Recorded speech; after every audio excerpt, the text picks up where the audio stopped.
Their belongings on the tarmac lying aside manacles and chains. A long line of shackled men and women scooted off a private detention center contractor's bus, up a mobile staircase, and shuffled onto a private jetliner the size of a Boeing 737. A team of immigration and customs enforcement officers and prison contractors then patted them down and checked their mouths for anything hidden. This is a deportation flight run by STAIR, the destination El Salvador. An obscure division of ICE operates hundreds of these flights each year to remove immigrants.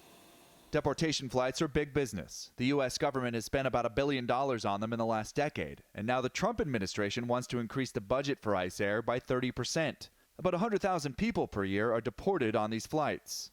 Migrant advocacy and legal experts say there's one big winner in tougher immigration enforcement, from detention to tracking and deportation. These are vast sums of money that are being spent to repatriate these people. It's private companies. You know, the question becomes, are there other ways that this vast amount of money can be spent? I mean, could it be spent to prioritize the deportations, to have a more efficient procedure? ICE transports detained immigrants between American cities and for those with removal orders back to their home countries. The agency gave the Associated Press access to film the boarding of this flight in November on the condition we not show deportees' faces.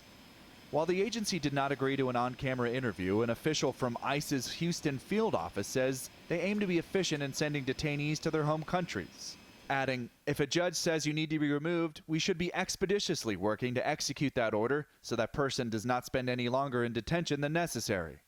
The AP was not allowed to film on board the jet. ICE officials say a meal is served and a doctor is on board.